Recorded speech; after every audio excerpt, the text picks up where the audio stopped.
मित्रांनो, कल्पना करा, 10-15 वर्ष शांतपणे संसार करणारे पती पत्नी. बाहेरून पाहिलं तर सगळं काही परफेक्ट, पण त्या घराच्या बंद दरवाजामागे अशी एक गोष्ट घडत होती, जी हळूहळू एका भयंकर गुन्ह्यामध्ये बदलणार होती. एका रात्री पत्नीने पतीला प्रेमाने हळदीचं दूध दिलं आणि दुसऱ्या दिवशी तो माणूस जिवंत नव्हता. हा अपघात होता की आखलेला कट? आणि शेवटी पोलिसांसमोर उघड झालेलं सत्य इतकं धक्कादायक होतं की संपूर्ण परिसर हादरून गेला. आजच्या या व्हिडिओमध्ये आपण जाणून घेणार आहोत रेश्मा आणि विकास यांच्या संसारामागे लपलेली ती काळी कहाणी, जी एका वर्षाच्या सहनशीलतेनंतर अखेर एका खुनामध्ये संपली. पण ही कथा सुरू करण्याआधी जर तुम्हाला अशाच थरारक आणि सत्य घटनांवरती आधारित कथा ऐकायला आणि पाहायला आवडत असतील तर आपल्या चॅनलला लगेचच सबस्क्राईब करा आणि सोबतच व्हिडिओला एक लाईक करा आणि आपला व्हिडिओ शेवटपर्यंत नक्की बघा, कारण शेवटी असा एक ट्विस्ट आहे जो तुम्हाला पूर्णपणे हादरवून टाकेल. मित्रांनो, काही वर्षांपूर्वी राजस्थानमधील कोटा शहराजवळील एका छोट्या गावामध्ये रेश्मा नावाची 36 वर्षांची महिला राहत होती. साधी, शांत आणि आपल्या संसारात रमलेली. जवळपास 11 वर्षांपूर्वी तिचं लग्न विकास नावाच्या तरुणाशी झालं होतं. लग्नानंतर सुरुवातीला त्यांचा संसार अगदी सुरळीत चालू होता. विकास मेहनती होता, तर रेश्मा घर व्यवस्थित सांभाळत होती. दोघेही एकमेकांवरती प्रेम करत होते आणि भविष्यासाठी मोठी स्वप्न पाहत होते. पण संसाराला एक मोठी खंत होती. लग्नाला अनेक वर्ष झाली तरी घरी मूलबाळ नव्हतं. सुरुवातीला त्यांनी याकडे फारसं लक्ष दिलं नाही, पण जसा जसा काळ पुढे जाऊ लागला तसं तसं नातेवाईकांचे प्रश्न वाढू लागले. अजूनही बाळ नाही, डॉक्टरांना दाखवलं का, अशा प्रश्नांनी रेश्माच्या मनावर दबाव वाढू लागला. त्यांनी अनेक डॉक्टरांना भेट दिली, विविध उपचार केले, पण काहीच फायदा झाला नाही. शेवटी दोघांनीही नशिबाला दोष दिला आणि ती गोष्ट स्वीकारली आणि त्यानंतर संसार पुढे चालू ठेवण्याचा निर्णय घेतला. त्याच दरम्यान गावात कामाची संधी कमी असल्यामुळे विकासने मोठ्या शहरामध्ये जाऊन काम करण्याचा निर्णय घेतला. जास्त पैसे कमवण्यासाठी तो महाराष्ट्रातील पुणे शहरामध्ये गेला. सुरुवातीला रेश्माने याला विरोध केला, कारण शहरात एकटं राहणं आणि पत्नीला गावात ठेवणं तिला पटत नव्हतं. पण आर्थिक परिस्थिती सुधारण्यासाठी विकासचा निर्णय योग्य वाटत असल्याने तिने शेवटी होकार दिला. पुण्यामध्ये गेल्यानंतर विकासला एका कन्स्ट्रक्शन कंपनीमध्ये काम मिळालं. पगार देखील चांगला होता.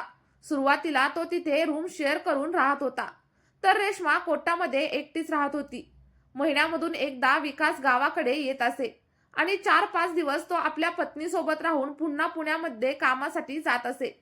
काही काळ सगळं काही अगदी व्यवस्थित चालू होतं, पण हळूहळू त्यांच्या नात्यामध्ये एक विचित्र बदल होऊ लागला. महिन्यामधून एकदाच भेट होत असल्यामुळे विकास आपल्या पत्नीबरोबर जास्तीत जास्त वेळ घालवण्याचा प्रयत्न करू लागला. सुरुवातीला रेश्माला देखील हे सगळं काही सामान्य वाटलं, पण काही महिन्यानंतर परिस्थिती बदलू लागली. विकासने मित्रांच्या सांगण्यावरून काही शक्तिवर्धक गोळ्या घेण्यासाठी सुरुवात केली होती. त्याला वाटत होतं की त्यामुळे तो त्याच्या पत्नीला अधिक आनंद देऊ शकेल, पण या गोळ्यांचा परिणाम मात्र उलटाच झाला. विकास अधिक आक्रमक आणि सोबतच हट्टी बनू लागला. तो रेश्माच्या भावना किंवा तिच्या त्रासाचा विचारच करत नव्हता. रेश्माने अनेक वेळा त्याला समजावण्याचा प्रयत्न केला. हे थांबवा, मला त्रास होतोय, असं ती वारंवार त्याला सांगत होती. पण विकास तिचं ऐकायलाच तयार नव्हता. महिनोन्महिने हा त्रास सहन करत रेश्मा आतून तुटत चालली होती. तिला कोणाशी बोलावं, काय करावं हेच कळत नव्हतं. आणि शेवटी तिच्या मनामध्ये एक भयंकर असा विचार जन्माला आला. यातून सुटका मिळवण्याचा फक्त एकच मार्ग आहे, असं तिला वाटू लागलं. आणि त्यानंतर 2026च्या जानेवारी महिन्यात विकास पुन्हा कोटाला आला. त्या दिवशी रेश्मा खूप शांत होती. दिवसभर तिने नेहमीप्रमाणे त्याची काळजी घेतली, जेवण बनवलं, घर आवरलं आणि रात्री झोपायच्या आधी तिने प्रेमाने हळदीचं दूध बनवलं आणि विकासला दिलं. पण त्या दुधामध्ये तिने झोपेच्या गोळ्या मिसळलेल्या होत्या. विकासने ते दूध प्यायलं आणि काही वेळामध्येच तो गाढ झोपी गेला. दुसऱ्या दिवशी सकाळी त्याला थोडीशी अशक्तपणा जाणवत होता, पण त्याने त्याच्याकडे फारसं लक्ष दिलं नाही. 2 दिवस असेच गेले, पण रेश्माच्या मनामध्ये चाललेली योजना अजूनही पूर्ण झालेली नव्हती.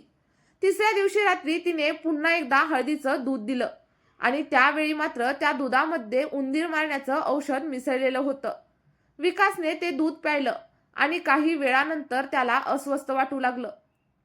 पण त्याला काय होतंय हे समजण्याच्या अगोदरच रेश्माने उशीने त्याचा गळा दाबला आणि त्यानंतर काही मिनिटांमध्ये सगळं काही संपलं. त्यानंतर तिने तात्काळ रुग्णालय गाठलं आणि विकास अचानकच बेशुद्ध पडल्याचं डॉक्टरांना सांगितलं. डॉक्टरांनी तपासून त्याला मृत घोषित केलं. सुरुवातीला सगळं काही नैसर्गिक मृत्यूसारखं दिसत होतं, पण खरा ट्विस्ट तेव्हा आला जेव्हा विकासचा भाऊ गावावरून कोटाला पोहोचला. त्याला परिस्थिती काहीतरी संशयास्पद वाटत होती. रेश्मा सतत पोस्टमॉर्टम टाळण्याचा प्रयत्न करत होती आणि त्यामुळे त्याचा संशय आणखी जास्त वाढला. शेवटी त्यांनी पोलिसांना बोलवलं आणि पोस्टमॉर्टम करण्याची मागणी पोलिसांकडे केली. पोस्टमॉर्टम रिपोर्ट समोर आल्यानंतर सगळेच हादरून गेले, कारण रिपोर्टमध्ये स्पष्टपणे नमूद केलं होतं की विकासच्या शरीरातील विष सापडलं होतं आणि त्याचा गळा दाबून हत्या करण्यात आली होती. पोलिसांनी लगेचच रेश्माची चौकशी सुरू केली.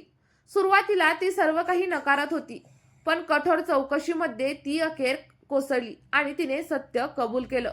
रेश्माने सांगितलं की जवळपास 1 वर्ष ती मानसिक आणि शारीरिक त्रास सहन करत होती.